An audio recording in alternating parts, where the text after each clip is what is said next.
this complete. ঠিক আছে। Right. So আজকে আমাদের বিষয় হচ্ছে কাস্টম ফাংশন। সো একটা ভালো কাস্টম ফাংশন লেখার জন্য পাইন স্ক্রিপ্টে কয়েকটা জিনিস খেয়াল রাখতে হবে। প্রথমত ক্লিয়ার স্ট্রাকচার, কমেন্ট করতে হবে প্রপারলি, এবং কোড হতে হবে এফিশিয়েন্ট, যাতে বেশি মেমোরি কনজিউম না করে, বেশি টাইম কনজিউম না করে, এবং সব কোডিং এর বেস্ট প্র্যাকটিসেস ফলো করতে হবে। তো আমি যদি স্টেপ বাই স্টেপ আপনাকে বলি, আপনি নোটও করে রাখতে পারেন। এটা কাস্টম ফাংশন লেখার জন্য আপনাকে 5টা ধাপ ফলো করতে হবে, কমপক্ষে 5টা ধাপ ফলো করতে হবে। নাম্বার 1, উদ্দেশ্য নির্ধারণ করতে হবে। আপনি কেন কাস্টম ফাংশন লিখছেন, ফাংশনটার উদ্দেশ্য কি? উদ্দেশ্য অসম্ভব পরিষ্কার হতে হবে, ক্রিস্টাল ক্লিয়ার পরিষ্কার হতে হবে উদ্দেশ্য। কারণ প্রোগ্রামিং এ আমরা কাল্পনিক কোনো কিছু করতে পারি না, যা করি সব এক্সাক্ট, টু দ্য পয়েন্ট, গাণিতিক। সো আমার ফাংশন লেখা, ফাংশন তো হাজার হাজার ফাংশন বিল্ট ইন করা আছে, বানানো আছে। আমি কেন কাস্টম ফাংশন লিখবো? আমার কাস্টম ফাংশনের উদ্দেশ্য কি, আগে উদ্দেশ্যটা ডিফাইন করে ফেলতে। তারপরে ফাংশনের একটা নাম দিতে হবে। 2 নাম্বার, ফাংশনের একটা নাম দিতে হবে, একটা বিবরণমূলক নাম দিতে হবে, যাতে পৃথিবীর যে কোনো প্রান্তের মানুষ আপনার ওই ফাংশনটা দেখা মাত্রই বুঝতে পারে যে আপনি কোন উদ্দেশ্যে ফাংশনটা লিখেছেন। যেমন প্লট বললে আমরা বুঝি যে প্লটিং হচ্ছে, এটা একটা ফাংশন। তো ফাংশনের নাম দেখেই বুঝতে হবে এটা কাজ কি। অর্থাৎ সেলফ এক্সপ্লেনেটরি হতে হবে, নামটা এমন হতে হবে যেন নাম দেখেই ভিতরে কি আছে এটা বোঝা যায়। এটা হচ্ছে 2 নাম্বার বিষয়, মানে ডেসক্রিপটিভ নেমস ব্যবহার করতে হবে। 3 নাম্বারে হচ্ছে আপনার ফাংশনটা প্রপারলি কমেন্টিং করতে হবে। কমেন্টিং মানে কোন লাইন কোন উদ্দেশ্যে লেখা হয়েছে, কোন লাইন কোন উদ্দেশ্যে লেখা হয়েছে সেটা বলতে হবে। সেটা ডাবল স্ল্যাশ দিয়ে, যেমন আমি এখানে চার্টের মধ্যে লিখেছি, ডাবল স্ল্যাশ দিয়ে এখানে লিখে এই যে কমেন্টিং করে দিয়েছি, যাতে এই কোডগুলো রান। এটা 3 নাম্বার গেল কমেন্টিং। তারপরে চতুর্থ, আপনাকে এরর হ্যান্ডলিং করতে হবে। এরর হ্যান্ডলিং করতে হবে। এটার অর্থ হচ্ছে যদি কোনো ভুল ধরা পড়ে, ভুল তো ধরা পড়বে, যদি কোনো ভুল ধরা পড়ে, ভুলের ব্যতিক্রম কি হবে, ভুলের সলিউশনটা কি, ভুলের কোড নাম্বার কত নাম্বার ভুল ধরা পড়েছে, সিস্টেমের কোথায় ভুল হয়েছে, এটা প্রপারলি আউটপুট আকারে বাইরে বোঝা যায় মতো প্রদর্শন করতে হবে। এটা এরর হ্যান্ডলিং বলে। ডিফারেন্ট অ্যাপ্রোচ, এরর হ্যান্ডলিং এর বিভিন্ন পদ্ধতি আছে, এগুলো ব্যবহার করতে হবে ফাংশনের ভিতরে। তারপরে আরেকটা বিষয় হচ্ছে পারফরমেন্স। একটা ফাংশন আপনার পুরো কম্পিউটারকে স্লো করে দিতে পারে। একটা ফাংশন যদি উল্টাপাল্টা রান হয়, কোনো ওয়াইল লুপ বা ফর লুপ যদি এমন ভাবে রান হয় যে মানে এটা নন স্টপ, এমন হতে পারে যে আপনার পুরো সিস্টেম কি ঘুরতেছে আর ঘুরতেছে, হ্যাং হয়ে গেছে। সেটা একটা ছোট ফাংশন আপনার পুরো সিস্টেমকে হ্যাং করে দিতে পারে। তো এই জন্য আপনার 5ম নাম্বার শর্ত হচ্ছে অপটিমাইজ ফর পারফরমেন্স।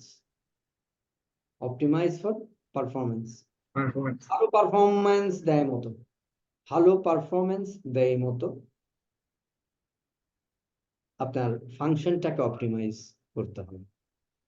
তাহলে আমরা 5টা বিষয় আলোচনা করলাম। 1 নাম্বার হচ্ছে ডিফাইন দ্য পারপাস, উদ্দেশ্য সংজ্ঞায়িত করতে হবে। আমার ফাংশনের উদ্দেশ্য কি, পরিষ্কার হতে হবে। 2 নাম্বার, ফাংশনের ইউজ ডেসক্রিপটিভ নেমস, একটা বিবরণমূলক নাম দিতে হবে, যাতে করে যে কেউ, একটা ছোট বাচ্চাও বুঝতে পারে এই ফাংশনের উদ্দেশ্য কি। 3 নাম্বার, ফাংশনের ক্রিটিক্যাল কোডস গুলো কমেন্ট করে দিতে হবে, যাতে করে আরেকজন প্রোগ্রামার বুঝতে পারে, অথবা আপনি 2 বছর পরে আপনার কোড দেখতেছেন। আজকে আমি খেয়াল করলাম যে 8 বছর আগে লেখা আমার একটা কোড,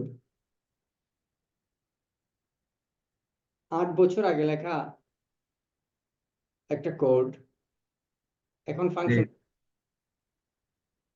এটা সিম্বল ম্যাপিং এর একটা কাজ, MT4 এর কাজ করতেছেন। সো কিছু জিনিস চেঞ্জ হয়ে গেছে, অনেক সময় পেরিয়ে গেছে, তো সিস্টেমের মধ্যে কিছু চেঞ্জ আসছে, যেই কারণে কোডটা আপডেট করতে হয়েছে।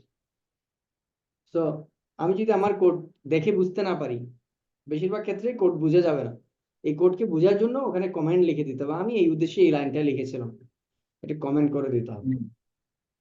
চতুর্থ হচ্ছে এরর হ্যান্ডলিং। কোড রান করতে গেলেই ওখানে কিছু ভুল ভ্রান্তি ধরা পড়বে, এগুলো ভুল ভ্রান্তির ঊর্ধ্বে না, কিন্তু এটা কিভাবে হ্যান্ডেল করবে তার একটা পদ্ধতি বের করে দিতে হবে। পঞ্চম তো অপটিমাইজ ফর পারফরমেন্স। আপনার পারফরমেন্স বাড়াতে হবে, ফাংশনটা এমন ভাবে লিখতে হবে যাতে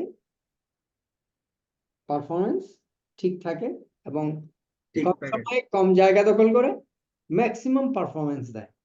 ফাংশনটা সবসময় কম সময় এবং কম জায়গা, এটা সবসময় মাথায় রাখতে হবে। একজন ভালো প্রোগ্রামার সবসময় টাইম এবং স্পেস কমপ্লেক্সিটি বিবেচনা করবে। টাইম এবং স্পেস কমপ্লেক্সিটির একটা শেখার একটা ভালো জায়গা আছে, এটা বলে log2 base2, একটা ওয়েবসাইট আছে Indian, log2 base2, log2 base2, ওদের কিছু কোর্স আছে পেইড কোর্স, ওখানে আপনি অ্যানিমেশনের মধ্য দিয়ে শিখতে পারবেন টাইম কমপ্লেক্সিটি, স্পেস কমপ্লেক্সিটি, এগুলো space complexity. log2 base, log2 base2, log2 base2, আমি সময় পেলে আপনাকে ইয়াটা শেয়ার করে দেব। log2 base2 আমার মনে হয় একটু জানা দরকার আছে। log2 base, ভালো প্রোগ্রাম আপনাকে একটু চোখ কান খোলা রাখতে হবে দুনিয়াতে কি চলতেছে। এই যে log2 base2, এটা একটা খুব ভালো ওয়েবসাইট যেখান থেকে আপনি কি শিখতে পারবেন, টাইম এবং স্পেস কমপ্লেক্সিটি শিখতে পারবেন, তবে প্রাথমিক পর্যায়ে শিখতে পারবেন, মানে খুব বেশি অ্যাডভান্স লেভেলে শিখতে পারবেন না। আর প্রাথমিক পর্যায়ে আপনার জন্য যথেষ্ট, ডোন্ট ওয়ারি, প্রাথমিক পর্যায়ে আপনার জন্য যথেষ্ট। কারণ আপনি তো প্রফেশনালি ইঞ্জিনিয়ারিং ফিল্ডে যাচ্ছেন, আপনি তো কিছু বেসিক প্রবলেম সলভ করবেন কোড দিয়ে। এই জন্য প্রাথমিক আইডিয়ার জন্য আমার মনে হয় log2 base2 আপনাকে যথেষ্ট হেল্প করবে। এনিওয়েজ, আমাদের এক্সাম্পলে আসি। আমরা প্রথমে, আমি এগুলো একটু মুছে দিচ্ছি, একটু ফ্রেশ আইডি। তো আমরা একটা ফাংশন দেখি, আমরা একটা ফাংশন দেখছি, এটা সেভ করি। এটা মাই স্ক্রিপ্ট ওভারলেড ট্রু ইন্ডিকেটর, এটাও একটা ফাংশন। কিভাবে বুঝলাম? এখানে একটা কি আছে, প্যারেনথেসিস আছে, মনে আছে? এটা আমরা ফাংশন দেখার জন্য প্রথমে কি শর্ত দিয়েছিলাম? ফাংশন বোঝার জন্য পাইন স্ক্রিপ্ট দুটো ব্র্যাকেট থাকবে, ব্র্যাকেট থাকবে, ভেরি সিম্পল, দুইটা ব্র্যাকেট থাকবে। এই যে মাই ফাংশন এখানেও কি আছে, দুইটা ব্র্যাকেট আছে, দুটো ব্র্যাকেট আছে, দুইটা ব্র্যাকেট আছে। দুইটা ব্র্যাকেটের পরে কি আছে? একটা সমান একটা একটা অ্যারো আছে, এটা একটা অ্যারো তৈরি করেছে, সিম্বলিক অ্যারো আছে। তারপরে রেজাল্ট সমান প্যারাম1, এই প্রথম প্যারামিটার, দুইটা প্যারামিটারকে যোগ করে দিয়েছে, তারপরে রেজাল্টটা প্রদর্শন করছে। আচ্ছা, এই ফাংশনটা দেখলেই কিন্তু আপনার ম্যাক্সিমাম জিনিস চলে আসবে। আমরা যে 5টা শর্ত দিয়েছিলাম, প্রথমে আমরা জিজ্ঞেস করি এই ফাংশনের উদ্দেশ্য কি। এই যে ফাংশনটা দেখতে পাচ্ছেন এখানে, এই মাই ফাংশন কাস্টম ফাংশন, এটা কিন্তু বিল্ট ইন ফাংশন না, এটা বিল্ট ইন, আপনি যতই সার্চ করেন এটা আসবে না, এটা কারণ এটা মানুষের বানানো ফাংশন, এটা প্রোগ্রামার নিজেই তৈরি করেছে ফাংশনটা তার পার্সোনাল কাজের জন্য। আচ্ছা, এই ফাংশনের কাজটা কি, এটা পরে কিছু বোঝা যাচ্ছে? এটা পর ডিফাইন এ কাস্টম না ভাই, পরে তো আমি বুঝতে পারি। বোঝা যাচ্ছে না? আচ্ছা, আমি বলি, এখানে দুইটা প্যারামিটার আছে প্রথমে, তারপরে একটা রেজাল্ট আছে, রেজাল্টের ভিতরে কি স্টোর করা আছে? ওই দুইটা সংখ্যার যোগফল স্টোর করা আছে। অর্থাৎ এখানে টোটাল 3টা কি আছে, ভেরিয়েবল আছে, একটার নাম রেজাল্ট, একটার নাম প্যারামিটার1, একটার নাম প্যারামিটার2। রেজাল্টের করে প্যারামিটার1 এবং প্যারামিটার2 এর যোগফল আছে। অর্থাৎ এই সংখ্যা কি করেছে, এই ফাংশন কি করেছে, আসলে দুইটা সংখ্যাকে যোগ করেছে। তাহলে এই ফাংশনের কাজ হচ্ছে, এই ফাংশনের উদ্দেশ্য হচ্ছে দুইটা সংখ্যার যোগফল বের করা। দুইটি সংখ্যার যোগফল বের করা। এটা একটা কাস্টম ফাংশন। ভাইয়া এই লেখাগুলো একটু ছোট দেখাচ্ছে, তো আপনি মনে হয় একটু জুম করলে লেখাগুলো একটু বড় দেখে। ওই উপরে যেটা চিহ্ন দেখাচ্ছে ক্রোম ব্রাউজারে, যেটা জুম, আপনার উপরে ডান পাশে যেটা মাইনাস চিহ্ন দেখা যাচ্ছে স্টারের পাশে, ও বুকমার্ক আপনার ক্রোম ব্রাউজার আপনার ডান পাশে উপরে ওই যেটা জুম করার যেটা গিয়ে দেখা যাচ্ছে উপরে, এর উপরে এর এ হ্যাঁ, ওইখানে জুম করলে মনে হয় এখন দেখা হ্যাঁ যাচ্ছে? হ্যাঁ ঠিক আছে। হ্যাঁ এখন ঠিক আছে ভাই। আচ্ছা, ও আমি খেয়াল, হ্যাঁ এটা তো ডাইরেক্ট জুম করা যেত, এটা না? হ্যাঁ, হ্যাঁ ভাইয়া আচ্ছা, ঠিক আছে, এখন বেশি বেশি এখন ঠিক আছে। এখন ঠিক আছে। আচ্ছা, হ্যাঁ আচ্ছা। ঠিক তো আছে, এখন ক্লিয়ারলি বোঝা যাচ্ছে। এখন দেখেন, এখানে মাই ফাংশনটা হচ্ছে একটা কাস্টম ফাংশন। হুম, কাস্টম ফাংশন, এটার ভিতরে দুইটা প্যারামিটার আছে এবং রেজাল্ট আছে। একটা প্যারামিটারের সাথে আরেকটা প্যারামিটারকে যোগ করা হয়েছে, যোগফলটাকে আউটপুট আকারে দেওয়া হয়েছে। তাহলে আমি যদি এটা এখন এখান থেকে মুছে ফেলি, আমি, আচ্ছা মুছতে হবে না, আপনি জাস্ট একটু খেয়াল করলে হবে। আমি একটু সময় সেভ করি যাতে করে বিষয়টা একটু ডিপলি আলোচনা করে দিই। সো মাই ফাংশন, এটা একটা কাস্টম ফাংশন। এটা আমি আপনাকে বললাম যে, আচ্ছা আমি লিখে দেখাই, মাই ফাংশন। মাই ফাংশনে গেলে প্যারাম 1, প্যারাম 2। আচ্ছা, মাই ফাংশনের ভিতরে কি আছে? দুইটা প্যারামিটার আছে, প্যারামিটার ওয়ান। হুম, দুইটা প্যারামিটার আছে। প্যারামিটার দুটোর পরে কি আছে? একটা অ্যারো আছে। অ্যারোর পরে একটা এন্টার দিতে হবে। তারপরে আমাকে কি করতে হবে? রেজাল্ট, রেজাল্ট ইকুয়ালস, আমি রেজাল্টের জায়গায় দিলাম আর, প্যারাম 1 প্লাস প্যারাম 2, দুইটা সংখ্যাকে যোগ করে দিলাম। যোগ করে দিয়ে আমি রেজাল্টটাকে আউটপুট করে দিলাম। তাহলে এখানে কি আছে? এখানে দুইটা ইনপুট আছে, একটা হুম। আউটপুট আছে এবং একটা ক্যালকুলেশন আছে।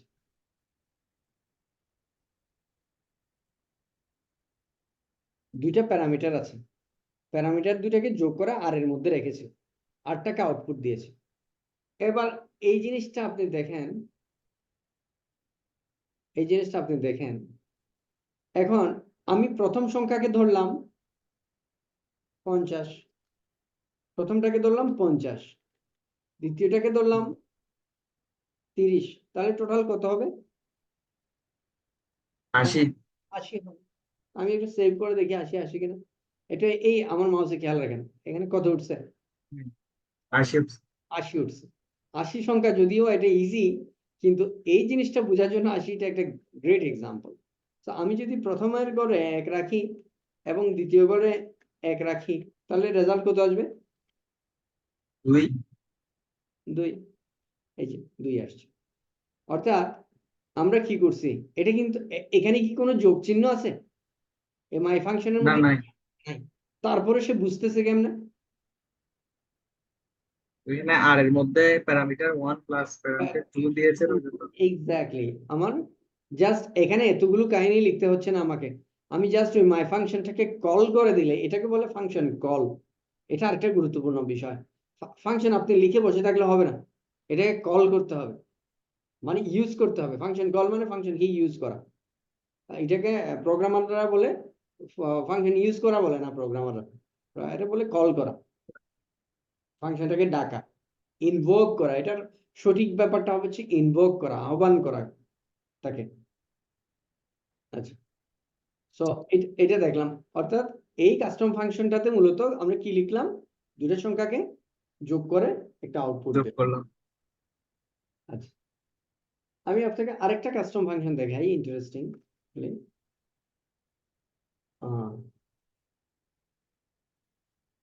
আমি যদি বলি যে একটা মুভিং এভারেজ বানাইতে হবে, কি বানাতে হবে? Moving average. Moving average. Make a custom moving average. Average moving, make a custom moving average. তো এটার উদ্দেশ্য কি তাহলে? একটা ইনপুট করা যাতে আমি ইনপুট দিতে পারি ওরকম একটা একটা custom custom moving moving average. Average বানানো একটা আমার, এটা বিল্ট ইন। আমি যদি ta.sm দিই তো মুভিং এভারেজ চলে আসতেছে সিস্টেম থেকে। আমি বায়ার হুম, বলতেছে না, আমি এটা নিব না। আমার জন্য কি, আমার নিয়মে বানাইতে হবে। হ্যাঁ, এই কেসটা কি ইনপুটটা যেন আমি দিতে পারি পুরো। ইনপুট এবং প্রসেসিং ভিতরের যে ক্যালকুলেশন আছে এটা আমি সিস্টেমেরটা নিব না, আমার পার্সোনাল ক্যালকুলেশন দিব। আচ্ছা, তখন কি করতে হবে? প্রথমে আমাদের উদ্দেশ্য হচ্ছে প্রথমে একটা কি দিতে হবে আমাকে, টিএ। নাম দিতে হবে। একটা একটা কি দিতে হবে? পারপাস তো আমাদের হয়ে গেছে, মুভিং এভারেজ বের করবো। একটা নাম দিই, কি আচ্ছা নাম আচ্ছা। দিব আমরা? দিলাম যে কাস্টম এম এ, মানে কাস্টম মুভিং এভারেজ। এটা এভারেজ। এটা সিস্টেমের মধ্যে না, এই জন্য রেড লাইনে আসছে। সিস্টেমের মধ্যে না, আমরা বানাই দেখাবো যে এটা আমরা বানাই দেখাবো। তাহলে মুভিং এভারেজ, যেহেতু এটা ফাংশন, আমি প্রথমে কি দিলাম? একটা প্যারান্থেসিস দিলাম, ফাংশন যেই জন্য। আচ্ছা, তারপরে আমাকে প্যারামিটার গুলো বলতে হবে। একটা মুভিং এভারেজের মধ্যে আপনার প্রথমে যে জিনিসটা লাগবে সেটা হচ্ছে সোর্স, মানে প্রাইস দিতে হবে। আমি কি ওপেন প্রাইসের উপর মুভিং করব, না ক্লোজ প্রাইসের উপর করব, না হাই, না এভারেজের উপর করব? আমাকে প্রথমে একটা কি দিতে হবে? সোর্স দিতে হবে। সোর্স দিতে হবে। তারপরে আমাকে একটা মুভিং এভারেজ, একটা কথা আসছে না এখানে, এভারেজ কথা একটা টোটাল হ্যাঁ আসবে না, মানে কয়জনের এভারেজ, তাহলে টোটাল একটা হ্যাঁ। লেন্থ দিতে হবে। হুম, লেন্থ দিতে হবে, অর্থাৎ আমি ওপেন প্রাইস 10টা ক্যান্ডেলের উপর করব, মানে আমার প্রাইস হচ্ছে ওপেন, সংখ্যা হচ্ছে 10, 10টা ক্যান্ডেলের উপর। 10। তারপরে আমাকে একটা অ্যারো চিহ্ন দিতে হবে, ঠিক আছে? তারপরে হুম, এখন প্রথমে কাস্টম এম এ করার সাথে সাথে আপনাকে ভাবতে হবে যে আমি কয়টা ভেরিয়েবল দিব এখানে, এটা কিন্তু প্ল্যান করে ফেলতে হবে। So, আচ্ছা। আমরা জানি যে একটা মুভিং এভারেজ বের করার জন্য আমার কয়টা আইটেম লাগবে? আমার দুইটা আইটেম লাগবে। আমার সোর্সটা দিতে হবে। আমার কয়টা সোর্স? আমি 10টা ওপেন প্রাইসকে যোগ করে 10 দিয়ে ভাগ দিলে কি হয়ে যাচ্ছে? আমার এভারেজ বের হয়ে যাচ্ছে। তাহলে এখন আমার হুম, একটা রেজাল্ট বের করতে পারি আমরা এভাবে, সাম সমান 0.0।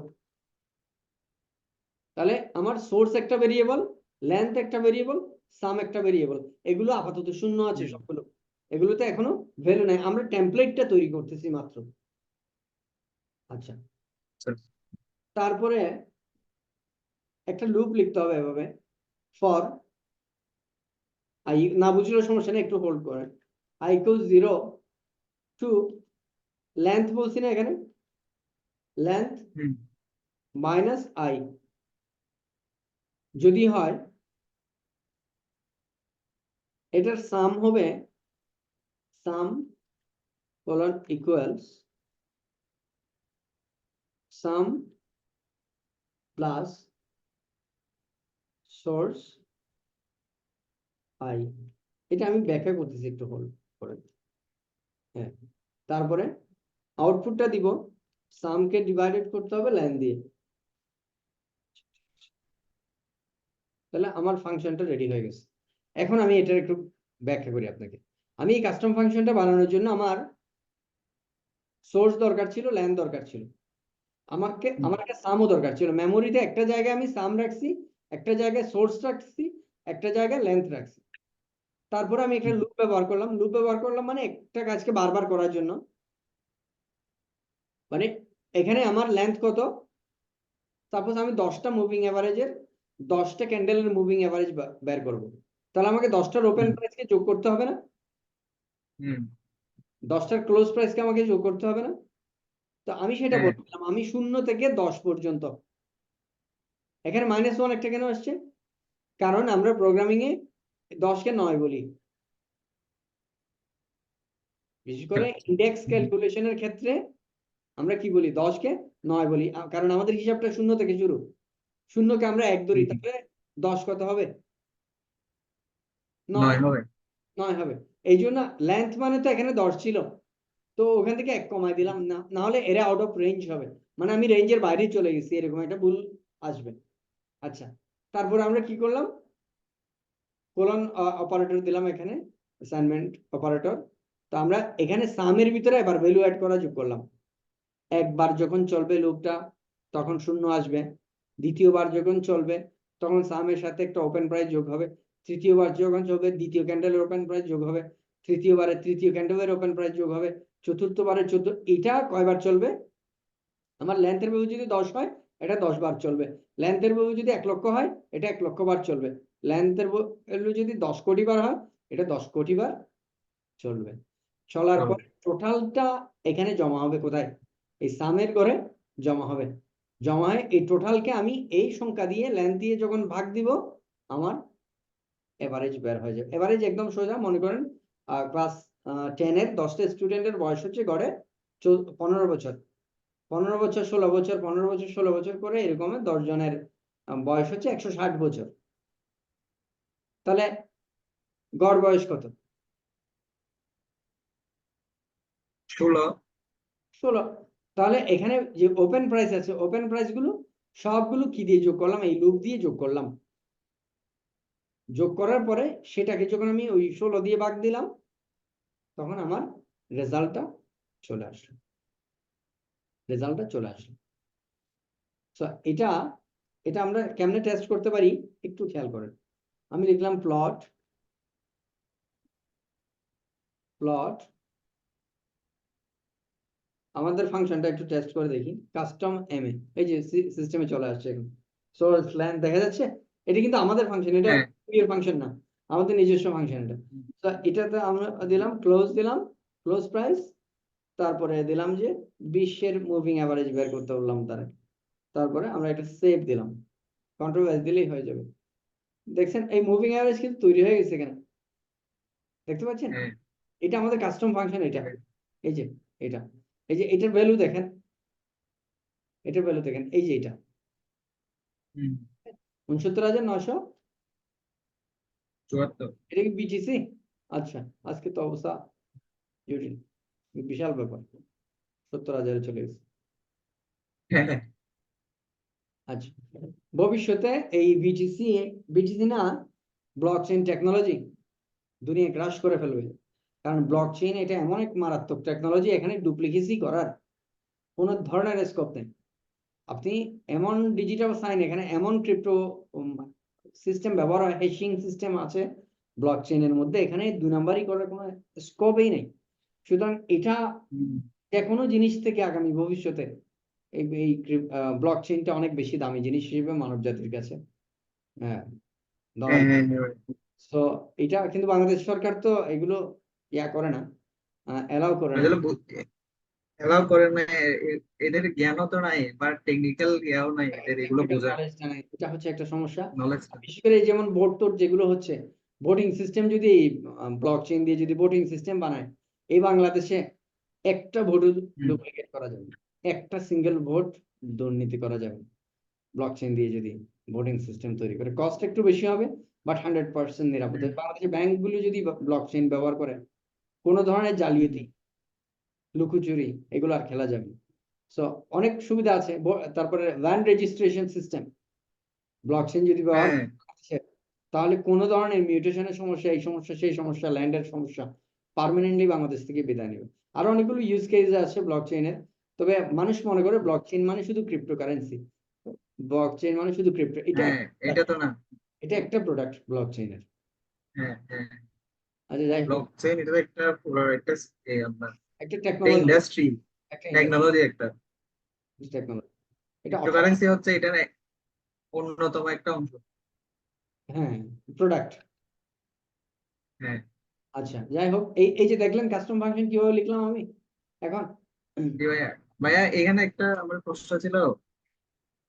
ধরেন আপনি তো দেখালেন যে মানে এখানে 10টা, মানে 10টা ক্যান্ডেলের ইয়ে, ওখানে আই সমান যে 0 দিলেন, হ্যাঁ, for I I equal to 0 to length -1, তাহলে -1, ঠিক আছে, আমরা 10টা ক্যান্ডেল ধরতেছি ওই জন্য -1 দিলাম, কিন্তু আমরা যে 10টা ক্যান্ডেল দেখে -1 দিব ওইটা, আচ্ছা মানে ওইটা পরে আপনি যে 20 দিছেন ওইটার উপর 25 হয়ে ডিপেন্ড গেছে। করবে আমি 20 নিব। ওটা 20 দিছি তো ওটা 19 হয়ে গেছে। আচ্ছা ঠিক আছে, বুঝতে পারছি ভাই। এটা আমি যদি 100 দিতাম ওটা 99 হয়ে যেত। হুম, এটা তো টেমপ্লেট। হ্যাঁ ঠিক আছে, টেমপ্লেট, হ্যাঁ ঠিক আছে। ঠিক আছে। আচ্ছা তাহলে আমরা কথা না বাড়িয়ে আরেকটা ইউজ কেস দেখি। তাহলে এই এখন একটা দেখাই যে এটা তো একটা moving average, simple moving average বের করলাম। তা যদি এমন হয় যে আমি একটা এক্সপোনেনশিয়াল মুভিং এভারেজ বের করতে চাচ্ছি, হুম, moving average, exponential moving average বের করতে মানে ইএমএ বের করতে যাচ্ছি, কিন্তু কি হবে না, হুম, মানুষের ইএমএ হলে হবে না, আমার পার্সোনাল ইএমএ লাগবে। এরকম একটা ইএমএ বের করতে যাচ্ছি। তো ইএমএ তে আমাদের হুম, বেসিক্যালি কি লাগে, আমি যদি বলি যে কাস্টম ইএমএ, আর একটু সুন্দর করে লিখি কাস্টম ইএমএ ভাবে লিখি। প্রথমে দুইটা ব্র্যাকেট দিতে হবে, তারপরে আমার সোর্স দিতে হবে, ল্যান্ড দিতে হবে, সোর্স দিলাম, ল্যান্ড দিলাম, তারপরে আমি একটা অ্যারো চিহ্ন দিলাম, এস মানে সোর্স, এল মানে ল্যান্ড, আমি সংক্ষেপে লিখলাম। যাই হোক, এখন ইএমএ কেমনে বের করে, ইএমএ সূত্রটা আমি বলে দিচ্ছি। প্রথমে আমার একটা আলফা লাগবে, যে কোনো একটা সংখ্যা নিতে হবে, এটা 2, এটা একটা স্পেশাল ফ্যাক্টর ইএমএ বের করার জন্য। তো সেটাকে আমার লেন্থ দিয়ে ভাগ দিতে হবে, লেন্থ দিয়ে, লেন্থ +1, মানে এটা একটু সামনে থাকার জন্য, মানে হুম, হিসাবটা একটু ইয়া হওয়ার জন্য, মানে মসৃণ হওয়ার জন্য আমাকে এভাবে লিখতে হবে। এটা একটা আলফা বলি আমরা এটাকে, স্পেশাল ফ্যাক্টর ইএম এর জন্য। তারপরে ইএম এর সমান দিলাম 0 দিতে পারি, আমি এনে দিলাম আপাতত। এনে মানে নট এ নাম্বার, মানে এমটি আর কি, এটা খালি আছে। হ্যাঁ, ইএম এর ভ্যালুটা আমি অ্যাপ্লাই করে দিচ্ছি, ইএম এ কোলন ইকুয়ালস, এগুলো আপনি গুগল সার্চ করে ফাংশন গুলো নিতে পারবেন। এনে ইএম এ 1 যদি হয়, ওই যে টার্নারি অপারেটর বলছিলাম, সোর্স হবে, হুম, সোর্সটা এস হবে, কোলন আলফা, আমি যে সূত্রটা লিখে যাচ্ছি, এস হবে +1 মাইনাস আলফা। সাপোজ এটা আপনাকে বায়ার দিয়েছে এই সূত্রটা লেখার জন্য, আপনি ইনস্ট্রাকশন অনুসারে লিখে দিলেন into EM 1। So exponential moving average বের করার জন্য একটা ফাংশন আমরা লিখে ফেললাম। এটা আমরা এরকম না দিয়ে 0.0 নিতে পারি। তাহলে প্রথমে আমরা ইএম এর জন্য একটা ভেরিয়েবল নিলাম। এখানে কয়টা ভেরিয়েবল আছে দেখেন, এস একটা ভেরিয়েবল, এল একটা ভেরিয়েবল, আলফা একটা ভেরিয়েবল, ইএম একটা ভেরিয়েবল। ঠিক আছে, একটা, দুইটা, তিনটা, চারটা। চারটা, আর এগুলোর উপর ভিত্তি করে আমরা কি করলাম, এখানে ইএম এর টোটাল, এটা হচ্ছে ওই ইএম এর জন্য যে জায়গা করছিলাম মেমোরিতে, সেখানে আমরা এই হ্যাঁ, ক্যালকুলেশনটা ডেলি দিলাম। বুঝতে পেরেছেন? এটা যে কোনো হ্যাঁ, ক্যালকুলেশন করতে পারে, এটা একটা আমি এক্সাম্পল ক্যালকুলেশন দেখালাম আর কি। তারপরে এখন মনে করেন আপনাকে একটা কাস্টম আরএসআই বের করতে বলছে, কাস্টম আরএসআই আমরা কিভাবে করতে পারি, কাস্টম আরএসআই। তো এটা তো হতে পারে এরকম, আপনার এই যে আমি কিছু এক্সাম্পল দেই, এই যে মনে করেন সোর্স দিলাম, লেন্থ দিলাম, এখানে কিছু ভুল হলে এগুলো স্কিপ করেন। তো একটা আপ ভ্যালু নিলাম, একটা ডাউন ভ্যালু নিলাম, তারপরে হিসাবটা এখানে দিয়ে দিলাম। আমরা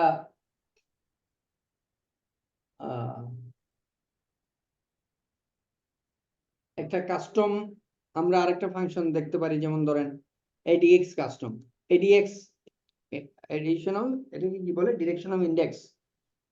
তো এখানে হুম, এখানে আমরা একটা, দুইটা, তিনটা, ভেরিয়েবল নিলাম, এগুলোকে আমরা এই যে এই ভ্যালুটা অ্যাসাইন করলাম, তারপরে এটা আউটপুট করলাম। আচ্ছা, এরকম আমরা ATR ভিত্তিক একটা দেখাতে পারি। যেমন ধরেন এটা একটা ATR, custom ATR, custom Keltner channel এর একটা ক্যালকুলেশন। সো আমি কথা সংক্ষিপ্ত করছি, আপনাকে মূল জিনিসটা আমি একটু বোঝাই। প্রথম হচ্ছে, আপনি যখন কাস্টম ফাংশন লিখবেন তখন ফাংশনের উদ্দেশ্যটাকে বের করবেন। ফর্মুলাটা বের করতে হবে। উদ্দেশ্য, প্রথমে এটা কি কাজ করবে, এটা কি যোগের ফাংশন না? আচ্ছা, উদ্দেশ্য উদ্দেশ্য ঠিক আছে। তারপরে ফাংশনের একটা উপযুক্ত নাম দিতে হবে। যেমন আমরা এখানে কাস্টম ইএমএ নাম দিয়েছি, এটা দেখলেই কেউ বুঝতে পারবে যে এটা এক প্রকারের ইএমএ। তারপরে ক্যালকুলেশনটা বের করতে হবে আমাদেরকে, ক্যালকুলেশনটা বের করে এটাকে যথাযথ ভেরিয়েবলে এবং এই যে সরল অঙ্কের মতো মানে কোডে এটা আমাদেরকে বিন্যাস করে ফেলতে হবে। মানে প্রথমে কি দিতে হবে, প্রথমে ভ্যালুগুলো দিতে হবে, তারপরে ভ্যালুগুলোকে যোগ বিয়োগ গুণ বা টার্নারি এগুলো করে এটার একটা আউটপুট দিতে হবে, তারপরে একটা আউটপুট লিখতে হবে, তারপরে প্রয়োজনীয় জায়গায় এভাবে কমেন্ট করে দিতে হবে যাতে বুঝতে পারা যায় যে কি এটা কি জিনিস। এটা কি জিনিস? হ্যাঁ, তারপরে এটা কমেন্টের মধ্যে থাকবে। তারপরে হচ্ছে এরপরের নিয়মটা হচ্ছে এরর হ্যান্ডলিং এর বিষয়টা এখানে আসে না, এটা আমরা আরো একটু পরে করব, আরো দুইটা ইয়ার পরে করব, ক্লাসের পরে দেখব। তারপরে আমাদের এটা এখানে যথাযথভাবে করা হয়েছে কিনা। যেমন আমি যখন এখানে এনে দিয়েছিলাম তখন এখানে ভুল আসতেছিল, আমি যখন 0.0 দিলাম যে এটা রাইট হয়ে গেছে। অনুরূপভাবে এগুলি সবগুলো আমরা কি করতে পারি, এগুলো সবগুলো আমরা ঠিক করে দিতে পারি আস্তে আস্তে।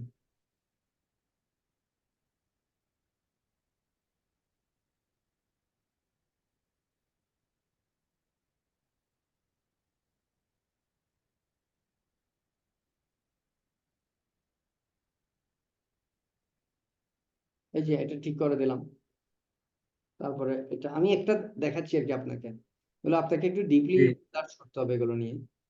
তারপরে এই যে এটি ঠিক হয়ে গেল, তাই না? এই ফাংশনটা রেড লাইন ছিল, লাইনগুলো চলে গেছে, এটাও ঠিক হয়ে গেল। ADX এখানে হয়তো অন্য কিছু খুঁজতেছে।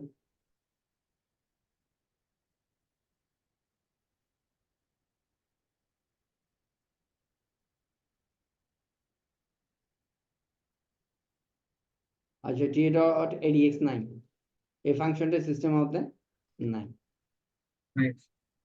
আচ্ছা, এটা আমাদেরকে আবার বানাতে হবে, আরেকটা ফাংশন বানাতে হবে। আচ্ছা, তো এইটা IDX এর আউটপুট দিচ্ছে, এটা ঠিক আছে, এটা আছে। সো বেসিক্যালি আমি আজকে যেটা বোঝাতে চাইলাম, আমরা যখন একটা ফাংশন লিখি ফাংশনের উদ্দেশ্যটা বের করতে হবে, উদ্দেশ্য বের করে ফাংশনের মধ্যে ফাংশনের একটা নাম দিতে হবে, নাম দেওয়ার পরে একটা অ্যারো অপারেটর দিতে হবে, এখানে এই যে একটা অ্যারো দিলাম, এগুলো সিস্টেম এগুলো সব মেনটেন করতে হবে। তারপরে এখানে প্রয়োজনীয় ভেরিয়েবল গুলো নির্ধারণ করতে হবে, নির্ধারণ করার পরে ডেটাগুলোকে বিন্যাস করতে হবে, বিন্যাস করে সেখানে ইনপুট থাকলে ইনপুট দিবেন, আউটপুট থাকলে ইনপুট ইনপুট হবে, আউটপুট থাকলে আউটপুট হবে। এটা মানে প্রপারলি অপটিমাইজড ওয়েতে বেটার পারফরমেন্স দেয় মতো এটাকে লিখতে হবে। লিখে তারপর আপনি প্লট করে অথবা টেক্সট আউটপুট করে আপনি এই যে আমরা এখানে প্লট করে দেখেছি, এখানে যেগুলো প্লট করেছি সেগুলো এখানে ভ্যালু দেখা যাচ্ছে, অর্থাৎ আমার ফাংশনটা ঠিক আছে কি ভুল আছে এটা স্পষ্ট এখানে দেখা যাচ্ছে, এটা টেস্ট করে দেখতে হবে, এই আর কি। ঠিক আছে, তাহলে আজকে এতটুকু। ও, আমরা ঠিক আছে ভাইয়া। নেক্সট ডেতে আমরা এটা তো দেখলাম ফাংশন, নেক্সট ডেতে আমরা কি আলোচনা করব, আমরা লুপ, আজকের যে বিষয়টা একটু গন্ডগোল ছিল এখানে, এই যে এই জিনিসটা আমরা লুপ নিয়ে আলোচনা করব। লুপ কিভাবে লিখে আপনি নিজেও এর মধ্যে একটু স্টাডি করতে পারেন, লুপ কিভাবে লিখে, লুপের কাজ কি, লুপ কয় প্রকার, এই লুপগুলো একটু দেখে নেবেন। এটা আমাদের প্রচুর পরিমাণে কাজে লাগবে, লুপ ছাড়া প্রোগ্রামিং হয় না আসলে। আমি আপনাকে বলি, সাপোজ আপনাকে টাকা গুনতে দিছে, 1 কোটি টাকা 1 কোটিটা 1000 টাকার নোট গুনতে দিয়েছে। হুম, এটা মানুষ পারবে না সেটা না, কিন্তু এটা কি মানুষের দ্বারা করানোটা উচিত হবে? উচিত হবে না। উচিত হবে না। তাহলে কে কে করবে? মেশিন করবে। মেশিনের মধ্যে এমন একটা মেশিন করবে।